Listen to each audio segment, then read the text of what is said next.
everyone, it's Jamie, and today I'm going to be doing the Finally Fall book tag. This tag was created by someone who I don't remember, but I will link their video down below. I'm aware it's March, but in Australia, autumn, because that's what it's called, it's not fall, because that's dumb. It's autumn, but I can't think of a better name for this, so I would rename it if I could think of something clever, but I can't. But autumn starts on the 1st of March and then ends on the 31st of May. 31st? 31st of May, yeah. And I figured, why not? There are a bunch of questions about autumn. Now, Australian autumns are different to American autumns. Ours tend to be a lot less cold, especially earlier. Like, it's usually not until, like, late April it'll start to get chilly. Like, the sun's outside right now. That's what's reflecting off my glasses, as you can see. So, yeah. Question number 1 is, in autumn the air is crisp and clear. Name a book with a vivid setting. For this one, I'm going to go with The Diviners series by Libba Bray. This is kind of got two things going for it, because this is a paranormal book set in 1920s New York City. So it both has the paranormal and historical aspects. The historical setting is amazing. Libba Bray has done her fucking homework, guys. Like, everything about this book just screams that time period, from the slang to the little details about the locations and costumes, and just everything is just, I feel like I'm in 1920s New York City, and that's even better in the audiobook, because like just the music and the atmosphere just works so well. But not only that, also just the creepiness, because this is actually a very scary series, like particularly, like every book kind of has that one big scene. The one I remember best is this one. There's one to do with the villain, and in the third one there's one to do with an asylum. And it's just, it's very genuinely chilling, particularly again on the audiobook. And Libba Bray just writes it perfectly. The setting just leaps off the page in the best way possible. Like, you feel uneasy the whole time as you're reading it. It's so, and you can tell where everything is. You can see everything the characters can see. You can smell everything the characters are smelling. You are there the whole time, no matter what setting you're in. And it's also just really well written, and I love it. 10 out of 10 would recommend, and the Australian covers are so pretty, and I love them so much. Question number 2. Nature is beautiful, but also dying. Name a book that is beautifully written, but deals with a heavy topic. So, I mean, I'm not going to use this as my answer, because everyone is, but shout out to Angie Thomas's books on The Come Up and The Hate You Give. They're both very beautifully written and deal with very serious topics. But that's the answer everyone gives, so I'm going to give something different, and I'm going to go with Summer of Salt by Katrina Leto. This is a magical realism-ish book about a girl who comes from a family where all the women have powers. She's approaching her 18th birthday, hasn't got any powers yet. Her sister has powers, her mom has powers, everyone has powers. And they live on this small island, and in the summertime they own an inn, and their entire income for the whole year comes from all these bird watchers coming to see this bird that's been alive for hundreds and hundreds of years. But this summer the bird hasn't shown up. And it has stuff to do with the protagonist's powers, it has stuff to do with her romance with another girl, it has stuff to do with the whole bird, she has stuff to do with her sister being quite distant. This book is so, oh my god, it is gorgeously written. The atmosphere is incredible. It's a book that's set in the summer, but it's set on like a small island, so it's still quite cold, and you can, oh, you are right, this is similar to The Diviners in that you are right there the whole time. The setting is so vivid, just everything that happens, it's just, the way that Katrina Leto constructs words is so good. Some of the passages in here are amazing, but particularly towards the end it really does deal with some very heavy topics, big trigger warnings for sexual assault. You don't see it happen on page, it happens to a different character, it's not the protagonist, but it's very emotional, as you would imagine. It's very hard-hitting, and the commentary in here about men and toxic masculinity and about women is so good. And yeah, this book, it's very short, it's like 256 pages, and that's a hardcover, but god, it packs a punch the whole time. This entire book is just about loss and grief and trying to repair yourself from something like this, and it's gorgeous, and I would highly recommend if you think you can handle the subject matter. Question number 3. Fall is back to school season. Share a non-fiction book that taught you something new. I mean, first of all, it's not. In Australia, fucking March. We've been in school for months. But whenever I was reading this tag, I'm like, God, I would have nothing to say for this. That changed recently because I recently read Backwards and Aheels, The Past, Present and Future of Women in Film, I think it's called, by Alicia Malone. This is a fairly short non-fiction book that Alicia Malone did. She is an Australian woman. She's quite well known within like the film world. She's a critic and she's amazing. Also, I love her, just as a side note.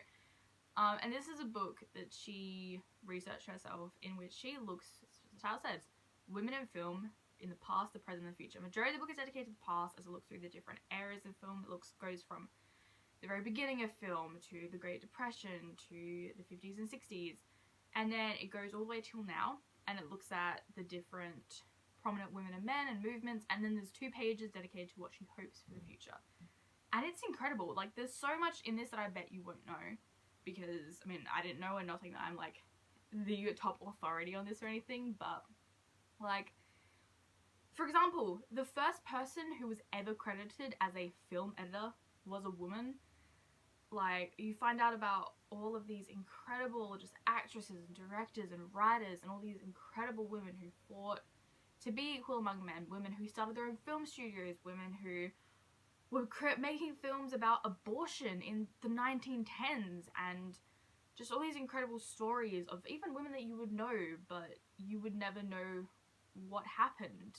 And it's incredible. It's also incredibly sad in a lot of ways, because you just keep seeing these women, particularly when you get from like the 30s onwards, these women who were just locked out for no reason, and you see women of color getting like shoved in these boxes. Like an actress from Gone with the Wind, she won Best Supporting Actress. She was a black actress. She won Best Supporting Actress, and she wasn't even allowed to sit at the same table as her white co-stars when she got her award. And you hear about these women who just completely changed everything to fit into this, and women who didn't change anything, and these women who were too sexy for the Hays Code, and these women who, it's gut-wrenching. You see these women who lost work because of the Hays Code and because of how film was progressing. And yeah, it's also kind of inspiring though, particularly when you get to more modern day and you hear what some women and men, it also mentions men who are purposely putting women in the spotlight of their filmmaking.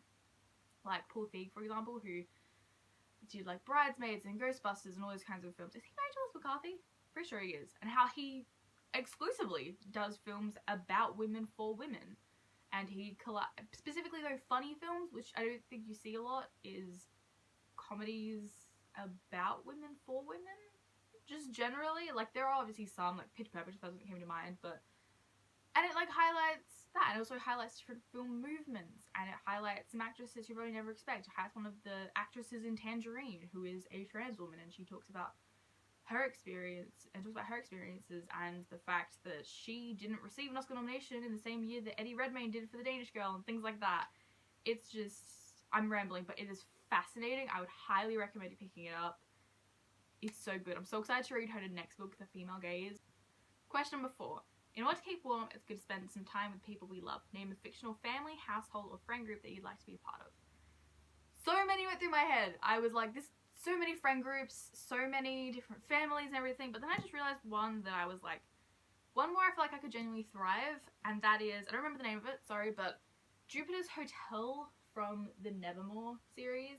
I don't know what it's called, but just every time it will describe just like the people in this hotel and how they treat Morrigan and how everyone is just so warm and loving and welcoming, and even if they're not, they eventually like you warm up to them, and it's just, it seems like such just a nice inviting place to be where everyone is accepted and everyone is just kind but not, I don't know, it's just, I don't even know how to describe it. I just get a very warm feeling from it, and yeah, I want to hug it. It's such a nice place. I just want to hang out there all the time. It sounds so delightful. Let me be. I want to enter this world so badly. So this is one of the few fantasy worlds where I could actually make it, apart from the whole needing a knack thing, but I could just go in legally and like not need to be part of the Wondrous Society. I want to be part of Nevermore. I book's great. 10 out of 10 would recommend reading. Number 5. The colourful leaves are piling up on the ground. Show us a pile of full coloured spines.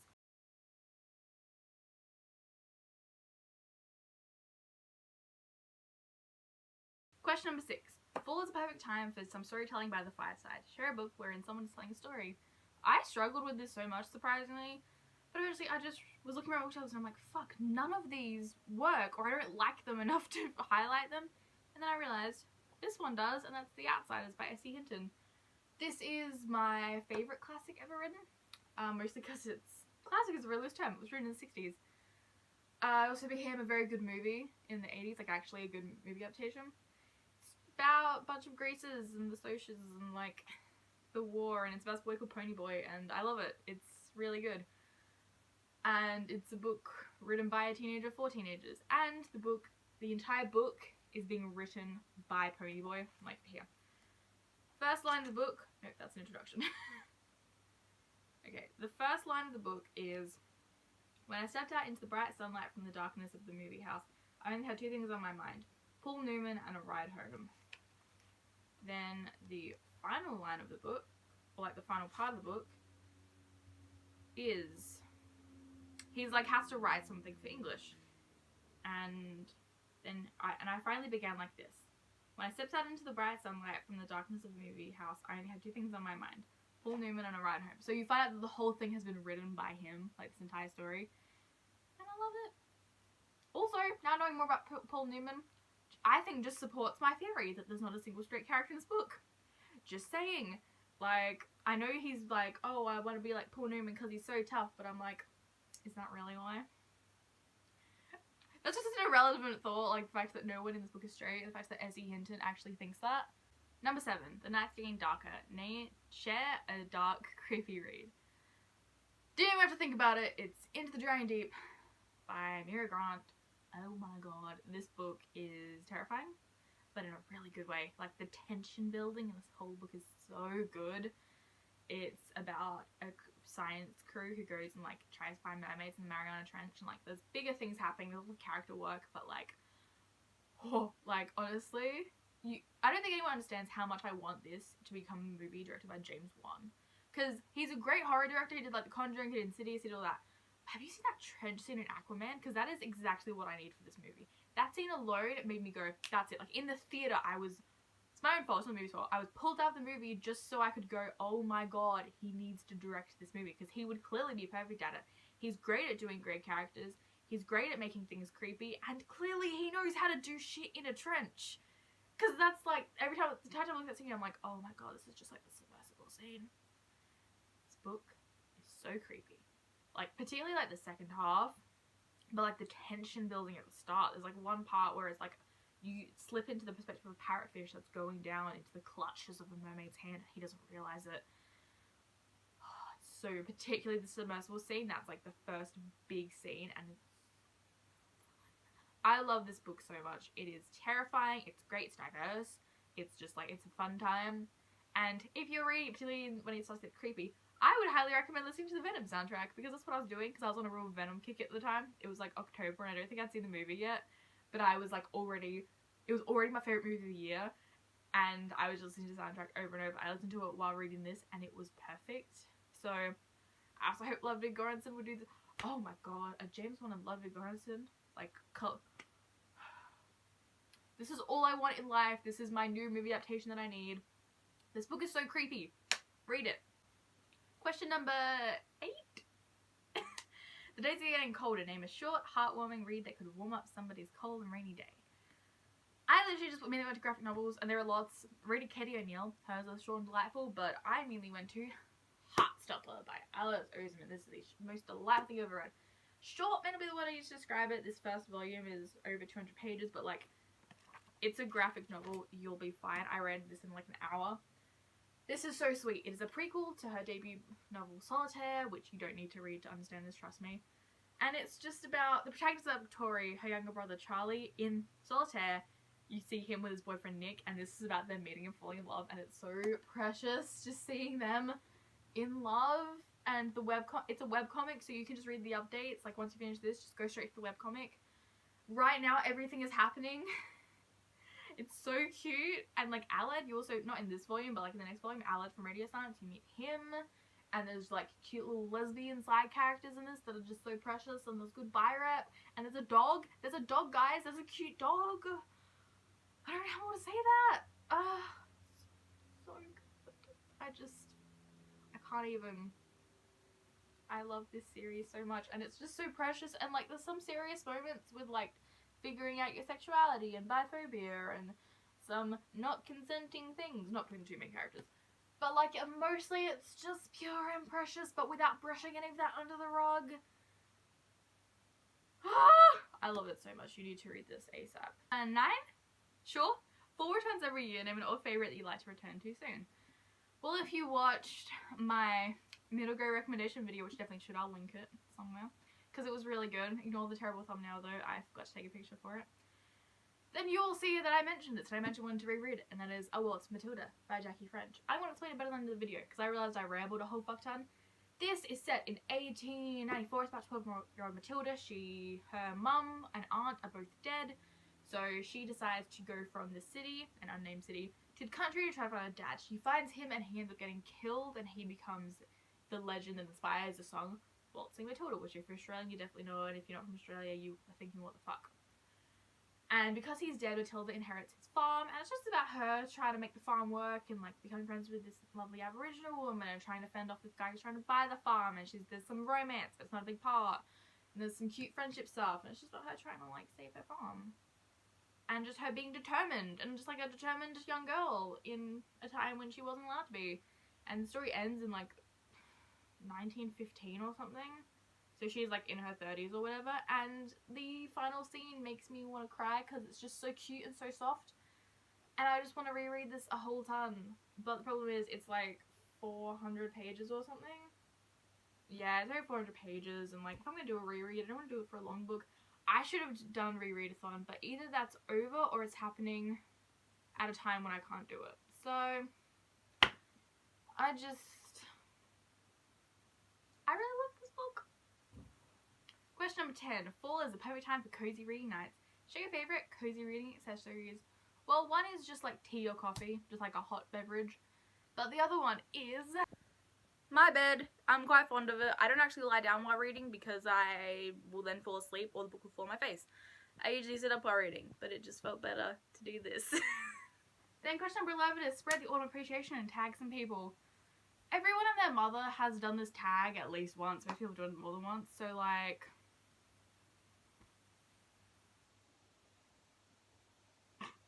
I mean, you can do it if you want. I doubt most people will do it now because it's not autumn for most people, but consider yourself tagged because everyone's done this and I don't know who hasn't done it. Comment down below if you have any thoughts on any books I mentioned. Comment anything down below as long as it's not mean. Like the video if you liked it. Subscribe if you want more bookish content.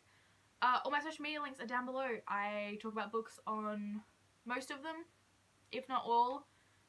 I hope to see you next Sunday. That's when I upload videos generally. I hope you're having a lovely day, and I will see you hopefully next Sunday. I had to think of a good outro. Bye.